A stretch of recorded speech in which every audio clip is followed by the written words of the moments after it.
Spring को, ये दीवार भी स्प्रिंग को ऐसे ही खींचेगी जैसे यहाँ इस ऑब्जेक्ट ने खींचा है। यानी फिर से वो हम बात इसको काट के अगर दिखाएं तो हम यूँ दिखा सकते हैं, ये क्या है, ये दीवार है, दीवार। ये दीवार भी स्प्रिंग को अंदर की तरफ खींचेगी, बाहर की तरफ, सॉरी। इसमें कोई फ़र्क नहीं है, सिर्फ चीज़ें बदल गई। ये कोई ब्लॉक था और ये दीवार है, ऐसे ही दीवार को स्प्रिंग ऐसे ही खींचेगा।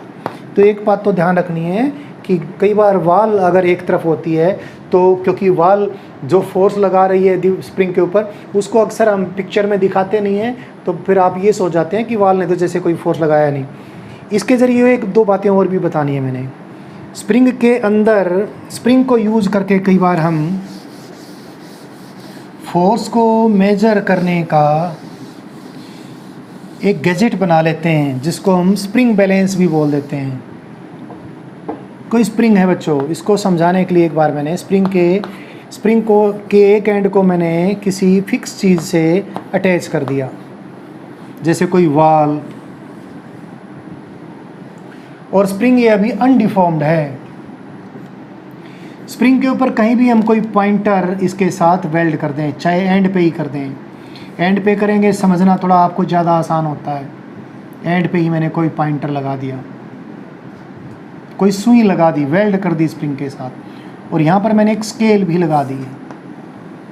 स्केल पर जो निशान है वो मिलीमीटर्स में, सेंटीमीटर्स में, इस प्रकार से इस स्केल के ऊपर मार्किंग है।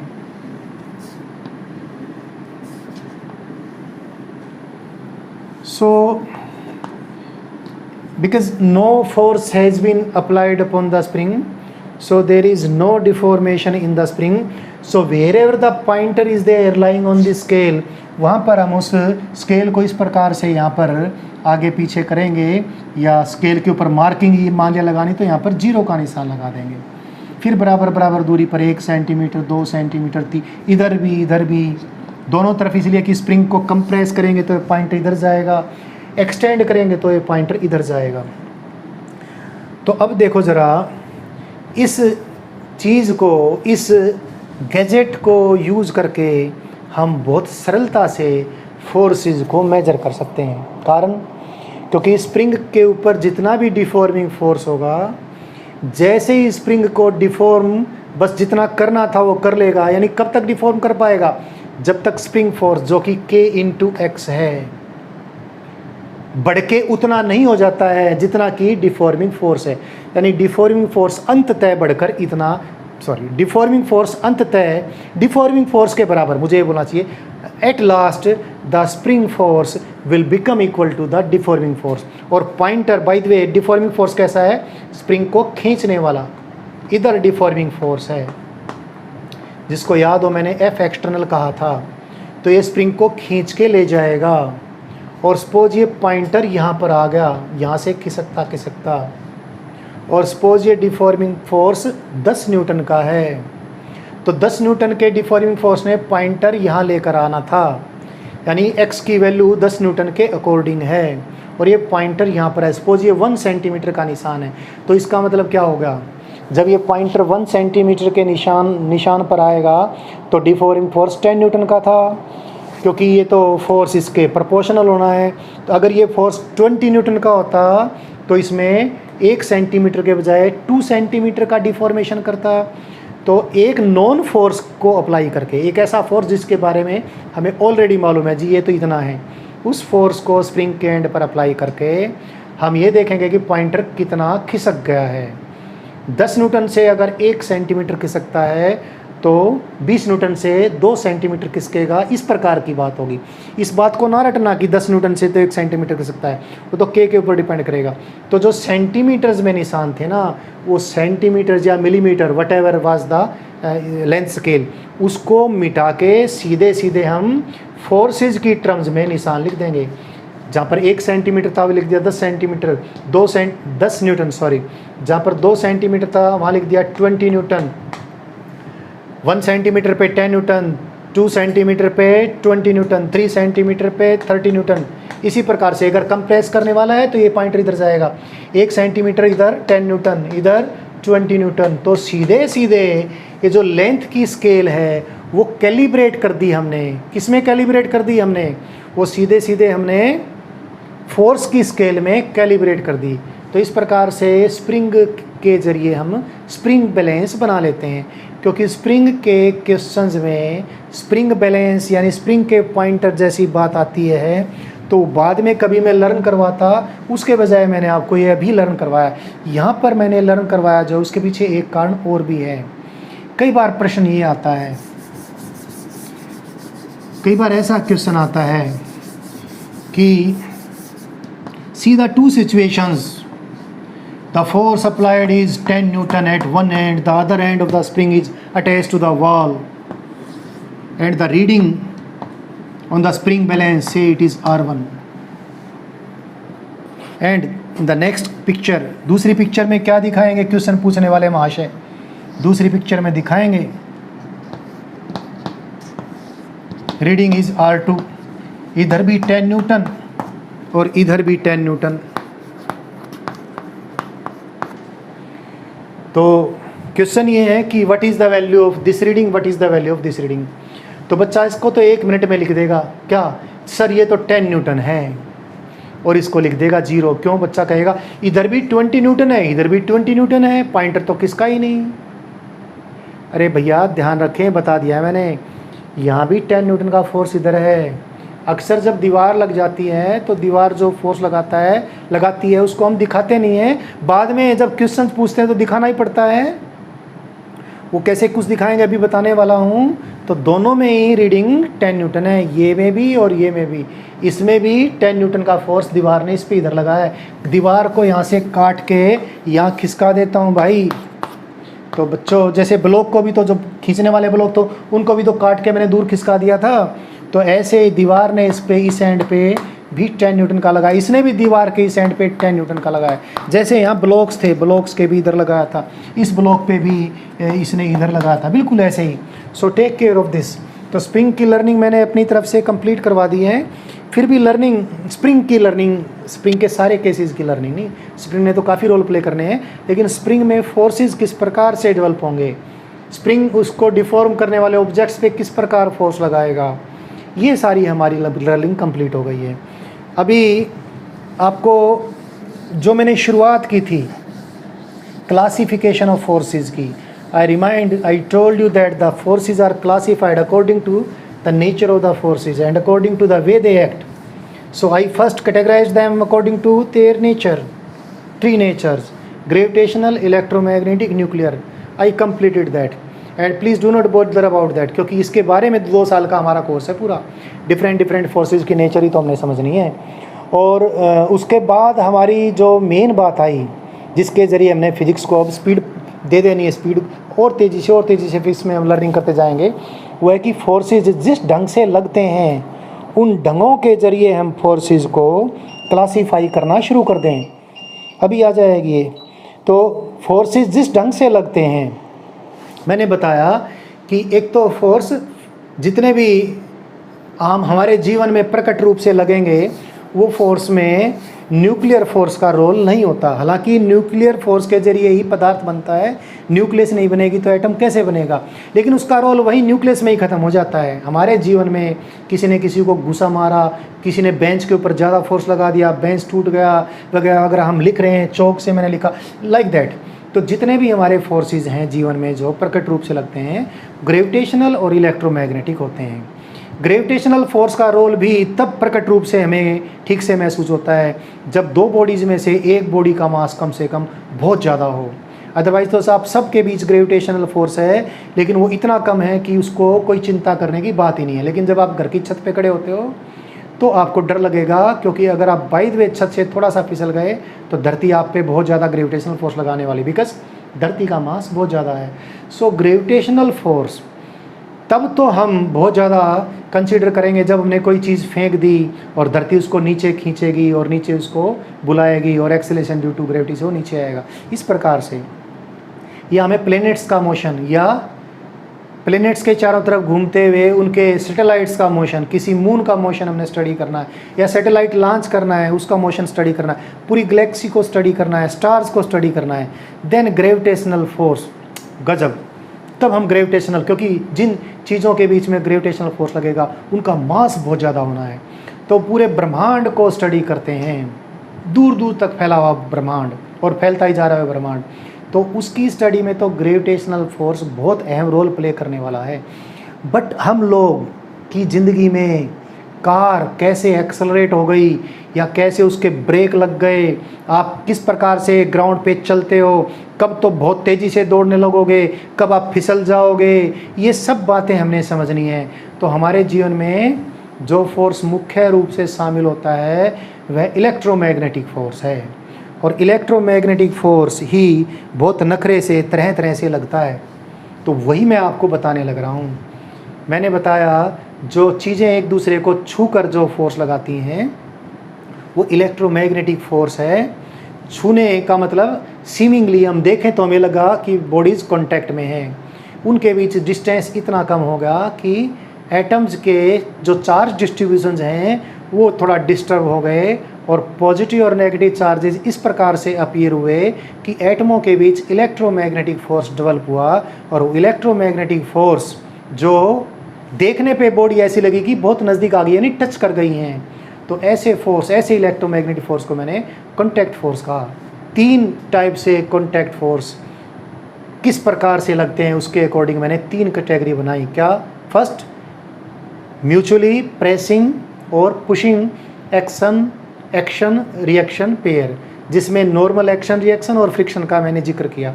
नॉर्मल एक्शन रिएक्शन और फ्रिक्शन के जिक्र को मैं वापस अब रिपीट नहीं करने वाला हूँ, उनको बल्कि अभी एग्जांपल्स में यूज़ करूँगा। सारी बातें आपको अगर कुछ कम भी क्लियर थी आपको बिल्कुल अच्छे से क्लियर अप हो जाने वाली है। दूसरा, मैंने 2 बॉडीज एक दूसरे को कैसे टच किए हुए हैं, आपस में धक्का मुक्की करके नहीं भाई, रस्सी के जरिए खींच रही हैं, स्ट्रिंग के जरिए एक दूसरे को खींच रही हैं। तो स्ट्रिंग में जो खिंचाव का जो फोर्स डेवलप होगा, जिसको मैंने force of tension in the string कहा, उसको समझाया कैसे स्ट्रिंग के अंदर टेंशन का फोर्स एक क्रॉस सेक्शन से दूसरे क्रॉस सेक्शन में अलग अलग होकर भी कम्युनिकेट हो सकता है, यानी पूरी स्ट्रिंग में सब जगह सेम भी हो सकता है। वैसे मैंने आपको बताया कि किन केसेस में सब जगह सेम होगा और किन केसेस में अलग अलग जगह पर अलग अलग होगा।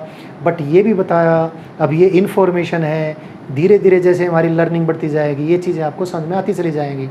इनफैक्ट सबका डेरिवेशन भी करेंगे। और फिर लास्ट बात ये थी, क्या? बॉडीज़ एक दूसरे को कैसे भी छू सकती हैं, स्प्रिंग के जरिए भी बॉडीज़ एक दूसरे को पकड़ सकती हैं, एक दूसरे को टच कर सकती हैं। स्प्रिंग के जरिए भी हम बॉडीज़ को बांध सकते हैं। फिर ऐसी स्थिति में स्प्रिंग को तो बॉडी दबा भी सकती हैं, यानी स्प्रिंग के जरिए through spring 2 bodies can press and through springs they can pull. Spring में पुलिंग फोर्स भी हो सकता है और पुशिंग फोर्स भी हो सकता है, लेकिन स्ट्रिंग में खाली पुलिंग फोर्स ही होगा। तो ये चीज़ें अभी हो गई हैं। छू कर लगने वाले, कॉन्टैक्ट के जरिए लगने वाले तीनों टाइप के फोर्स मैंने आपको बताए हैं। लेकिन अभी तो आइडेंटिफिकेशन ऑफ फोर्सेस हमारा काफ़ी चलेगा। तो आइडेंटिफिकेशन ऑफ फोर्सेस में अभी मैंने टच करके जरिए लगने वाले फोर्सेस को और ज़्यादा क्लैरिटी के साथ बताने के लिए कुछ एक एग्जाम्पल लेने पड़ेंगे। एक एग्जाम्पल लेता हूँ जिसमें आपकी बहुत अच्छी लर्निंग होने वाली है, जिसमें आप फोर्सेस को आइडेंटिफाई करना और अच्छे से सीखना शुरू कर दोगे। आइडेंटिफिकेशन ऑफ फोर्सेस हमारी पूरी 2 साल का ये जो कोर्स है बेसिक फिजिक्स का, उसमें सबसे बड़ी बात हर वक्त आइडेंटिफिकेशन ऑफ फोर्सेस ही रहेगा। डिफरेंट बॉडीज़ पर कौन कौन से फोर्सेस लगे हैं, कौन फोर्स किसने लगाया, और इसलिए लगाने वाली बॉडी पर रिएक्शन भी लगेगी, कितनी लगेगी, ये सारा कुछ जानना बहुत ज़रूरी है। बात को समझाने के लिए और अच्छे से कुछ एक एग्जांपल्स मैं अभी लेने वाला हूँ। उसमें पहला एग्जांपल ले लेता हूँ भाई। 2 ब्लॉक हैं, चलो मैं नीचे फ्लोर भी दिखा देता हूँ। और चीज़ों को आसान, शुरू में आसान लर्निंग करने के लिए इजी एग्जांपल मैं देता हूँ। This is a floor. ये कोई ब्लॉक है, इस फ्लोर के ऊपर फ्लोर हॉरिजॉन्टल फ्लोर लिया है मैंने। इसके ऊपर कोई ब्लॉक है लाइक ए टेबल, ये कोई टेबल कह सकते हो, जिसका मास m है, capital M। Again I tell you this is a horizontal floor. इसके ऊपर कोई टेबल है, इस टेबल के ऊपर कुछ और भी ब्लॉक है जिसका मास मैं स्मॉल m ले लेता हूँ। And I am not ignoring earth's gravity, धरती की ग्रेविटी जो कि बहुत ज़बरदस्त है। इसको आप जानते हो कि कोई आदमी छत से कूद जाएगा तो उसका क्या होगा हाल, ग्रेविटी करेगी उसका इतना बुरा हाल, बड़ी तेज़ी से नीचे खींचेगी। तो I am considering the gravity as well, धरती को मैं इस पिक्चर में शामिल कर रहा हूँ। तो हम आइडेंटिफाई करेंगे किस बॉडी ने किस बॉडी पे किस प्रकार से फोर्स लगाया, उसकी रिएक्शन किस प्रकार से कैसे लगेगी, किधर लगेगी। नंबर 1 तो मैं यहाँ पर अभी एक बात क्लियर कर दूँ, मैंने इस पिक्चर में अर्थ को एक एक्सटर्नल ऑब्जेक्ट, मैंने जो सिस्टम कंसीडर किया है 3 बॉडीज़ का, एक तो ये और दूसरा ये और तीसरा floor. Listen one thing clearly, floor is not earth, floor is a very tiny part of the earth. बहुत बड़ी धरती का ये छोटा सा हिस्सा है जो फ्लोर मेरे पैरों के नीचे है। If I talk about earth, अभी से एक बात आप पक्की करके चलें, बार बार ये होगी। When I talk about earth, I talk about all the spheres of earth, the hydrosphere, the lithosphere, the atmosphere, the biosphere. जब मैं धरती की बात करता हूँ तो धरती की वायु के अंदर एक बैक्टीरिया की बात भी कर रहा हूँ, और जो कोरोना फैले हुए हैं उनकी भी बात कर रहा हूँ, और मैं अपनी भी बात कर रहा हूँ, मैं अमेरिका के राष्ट्रपति की भी बात भी कर रहा हूँ, कोई चूहा कहीं किसी बिल में घुसा हुआ उसकी बात भी कर रहा हूँ, उड़ते हुए एरोप्लेन की बात भी कर रहा हूँ, किसी चिड़िया तोता की बात भी कर रहा हूँ, समुद्र के पानी की बात भी कर रहा हूँ। सो अर्थ का मायना, मेरी अर्थ का मायना है अर्थ के सारे स्फीयर, शायद इतना कहना ही काफ़ी है, वो सब उसमें इंक्लूडेड हैं। So this floor is nothing as compare to the entire earth, पूरे अर्थ के कंपैरिजन में कुछ नहीं है।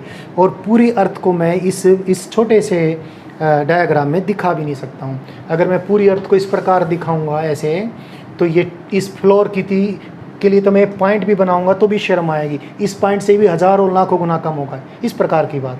तो अभी मैं बात आगे बढ़ा लेता हूँ। मैंने फ्लोर, ये ब्लॉक और ये ब्लॉक, ये 3 चीज़ ली हैं, और एक्सटर्नल इन 3 चीज़ों को ही पूरी धरती से काट दें तो बाकी सारी धरती को मैंने एक्सटर्नल ऑब्जेक्ट कंसीडर किया है, और कोई बाहर से और कोई फोर्स नहीं लग रहा, कोई हॉरिजॉन्टल डायरेक्शन में कोई फोर्स नहीं लग रहा। तो शुरुआत करते हैं। इस ब्लॉक के ऊपर धरती माता वर्टिकली डाउनवर्ड फोर्स लगाएंगी। ग्रेविटेशनल फोर्स के बारे में हमने बहुत अच्छे से लर्न कर लेना है आगे, लेकिन फ़िलहाल आप इतना समझ के चलें कि धरती सब चीज़ों पे फोर्स, जो ग्रेविटेशनल फोर्स लगाती है वो धरती के सेंटर की तरफ लगता है। And any direction towards the centre of earth is vertically downward, and any direction away from the centre of earth is vertically upwards. Vertically downward, vertically upwards, horizontal direction से रिलेटेड अब भी कई बच्चों को कन्फ्यूज़न है। जिस प्रकार से मेरे पास बच्चे क्वेश्चन भेजते हैं, एक बार आज फिर बता देता हूँ बच्चों।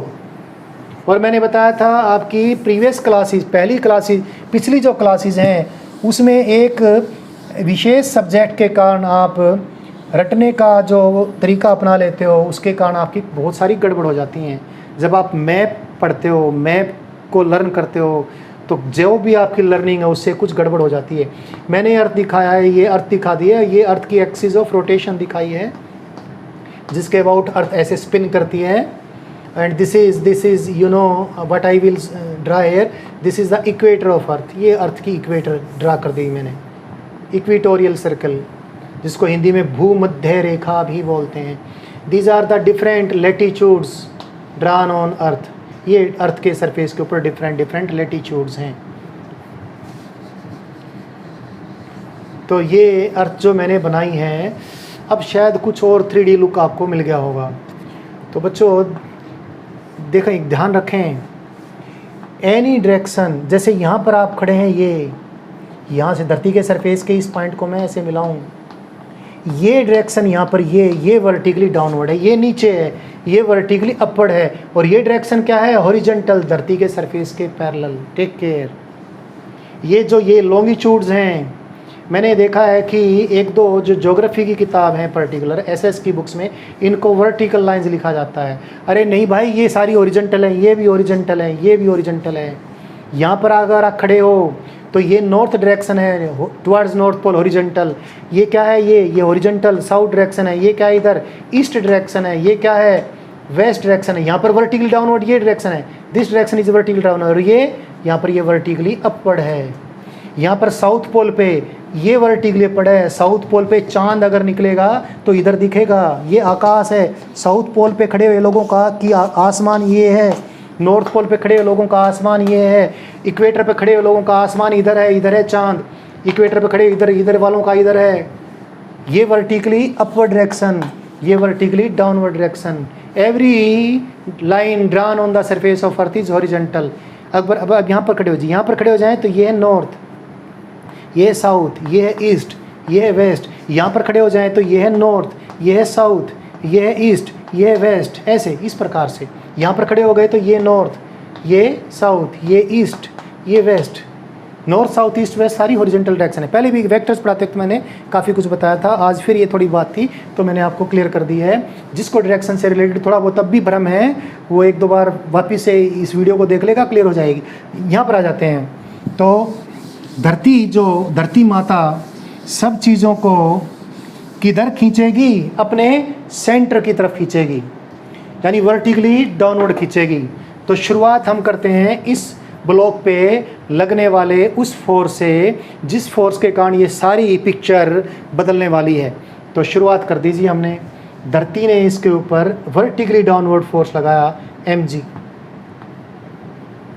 आइडेंटिफिकेशन ऑफ फोर्सेस की एक सिंपल सी प्रॉब्लम आपको काफ़ी लर्निंग करवाने वाली है और ये लर्निंग आपकी परफेक्ट होनी ही चाहिए और इसके ज़रिए हम आगे बढ़ने वाले हैं। तो please take care of this force mg is applied by which body, it is applied by our entire earth. इस mg फोर्स को लगाने वाली वस्तु इस ब्लॉक पर कौन है, पूरी धरती।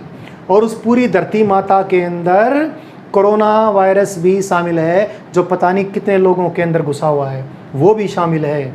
समुद्र के अंदर कोई शार्क है, वो भी शामिल है।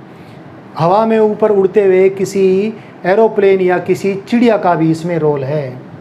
और क्योंकि ये किसने लगाई है, उन सब ने, पूरी धरती ने मिलकर लगाई है। तो इस mg की रिएक्शन किस पे लगेगी, पूरी धरती पे लगेगी। और ये बात आपने अभी समझ लेनी है, क्योंकि अक्सर बच्चा गलती से इस mg की रिएक्शन इस बॉडी पे, बेचारी तो नन्ही मुन्नी सी है ये जो ब्लॉक है, इस mg की रिएक्शन इस पे ही लगा लेता है। अरे इसने थोड़ी लगाया mg फोर्स इस पे, ये mg फोर्स इस ब्लॉक पे, इस बेचारे ब्लॉक ने थोड़ी लगाया है, तो खुद इसके कारण बोझ मर गया।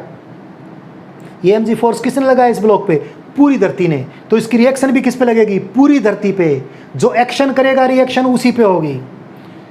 और क्योंकि पूरी धरती, जब ये छोटे छोटे ब्लॉक ही मैंने इतने बड़े दिखा दिए इस बोर्ड के ऊपर, तो मेरी कोई औकात नहीं है पूरी धरती को इस बोर्ड पे दिखाऊं, पूरी आकाशमान दिखाऊं, मैं पूरा चिड़िया, एक एक चिड़िया को दिखाऊं, एक एक तोता को दिखाऊं, सारी मछलियाँ दिखाऊं, सारे आदमी दिखाऊं, वो नहीं दिखा सकता मैं। नरेंद्र मोदी भी दिखा दूं या राजीव गांधी का बेटा जो है उसको भी दिखा दूं, सबको दिखा दूं। I can not show hair. So the reaction of this mg I will not show in this picture and you will also not show। तो mg की रिएक्शन लग गई जी, धरती माता पे लग गई। अब आगे बढ़ता हूँ। इस mg फोर्स के कारण ये नीचे की तरफ जाने लग रहा है। धरती ने बोला आजा आजा नीचे आजा, ये नीचे की तरफ जाने लग गया। तो इसके नीचे अड़ गया ये टेबल या ये ब्लॉक, इसके नीचे अड़ गया ये, इस फोर्स के कारण ये नीचे गया। तो इसके नीचे ये अड़ गया, तो इस ब्लॉक ने यहाँ पर इसको दबा दिया। वो फिर बात की, एटमों के बीच का डिस्टेंस कम होगा, एटम्स के बीच पॉजिटिव और नेगेटिव चार्ज का डिस्ट्रीब्यूशन चेंज होगा, इलेक्ट्रोमैग्नेटिक नेचर का यहाँ पर फोर्स डेवलप होगा। और उसी फोर्स को मैंने क्या कहा था, आपस में एक दूसरे को दबाने का फोर्स। तो यह ब्लॉक इस फोर्स के कारण जब नीचे जाएगा तो इस ब्लॉक ने इस नीचे वाले ब्लॉक को दबा दिया भाई। इस दबाने वाले फोर्स को, म्यूचुअली प्रेसिंग फोर्स का, कोई इस केस में कॉन्टैक्ट सरफेस के पैरेलल कोई कंपोनेंट नहीं है, इसमें इसको कहूँगा मैं नॉर्मल रिएक्शन, N1 कह देता हूँ। This normal reaction has been applied by this छोटा सा ब्लॉक ऑन दिस बड़ा सा block. This normal reaction has been applied by this block on this block. This is the source of this, यानी this block is the body which is acting. ये block वो body है जिसने act किया है, और इसको मैं अभी क्या कह दूं, फोर्स ऑफ एक्शन। ये किसने लगाया, इसने लगाया। किस पे, इस पे। तो ये कौन सा छोड़ देगी, ये रिएक्शन मार देगी। किसके ऊपर, इसके ऊपर। तो इसने इसके ऊपर रिएक्शन मार दी, यानी इसने इसके ऊपर रिएक्शन ठोक दी, यानी इसने इसके ऊपर रिएक्शन कर दी। So because of the action on this body will react upon this body because the action is given by this, so reaction will give this। तो ये इस पे रिएक्शन लगा देगी, और रिएक्शन का फोर्स इस N1 के डायरेक्शन में अपोजिट होगा, लेकिन मैग्नीट्यूड में सेम होगा। सो भाई देखो, ध्यान रखना, जो मैक्सिमम गलती यहाँ पर बच्चा कर लेता है शुरू में, बाद में नहीं करता कभी। बच्चा ये सोचता है इस mg की रिएक्शन है ये। एक बात तो अभी आप, पहले भी आपको थोड़ा बहुत शायद ज्ञान होगा, नहीं तो अभी मैं आपकी लर्निंग करवाना शुरू कर रहा हूँ। मेरे ऊपर एक्शन है तो रिएक्शन भी मेरे पे नहीं लगेगी। जिस पे मैं एक्शन करूँगा ना, वो जिस पे एक्शन करूँगा रिएक्शन वो मेरे पे करेगी। तो एक्शन और रिएक्शन एक ही बॉडी पे नहीं होते हैं कभी भी। मैं ही अपने ऊपर, मैं किसी जिस बॉडी पर जीवधारी हूँ तो मेरे हाथ यूँ चलते हैं, वो अलग बात है, लेकिन ये तो सारा कुछ मेरे अंदर ही रह गया। अगर मैं किसी दीवार को टांग से धकेलता हूँ, पैर से धकेलता हूँ, तो दीवार मेरे पैर को धकेलेगी, यानी एक्शन मैंने किया वाल पे, तो रिएक्शन वाल मेरे ऊपर करेगी। तो प्लीज़ टेक केयर।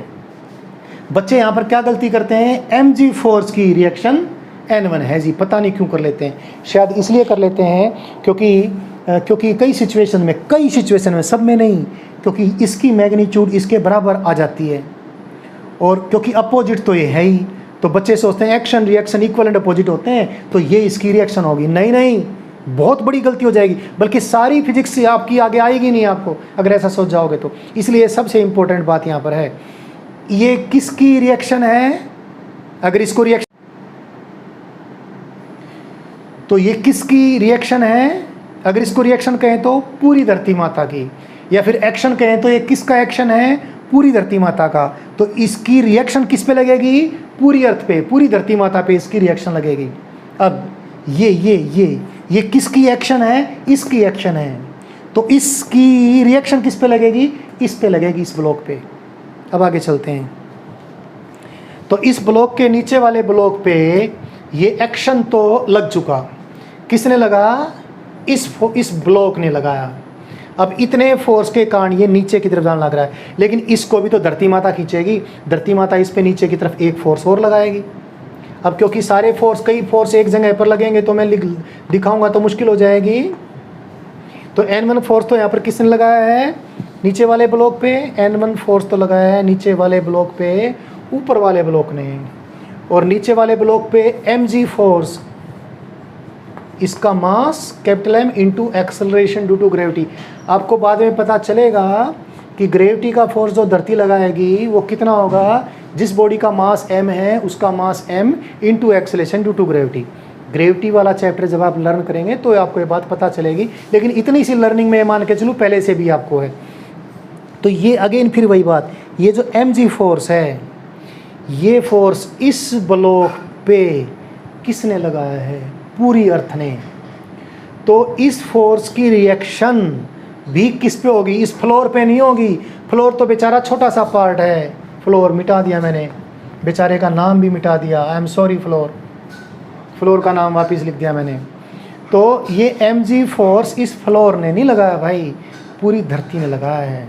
तो इस mg फोर्स की रिएक्शन भी किस पे लगेगी, पूरी अर्थ पे लगेगी, जो मैं यहाँ नहीं शो कर सकता हूँ। अब आगे चलते हैं। इन दो फोर्सों के कारण ये ब्लॉक नीचे की तरफ जाने लग रहा है। इसके नीचे कौन अट गया, इसके नीचे फ्लोर था।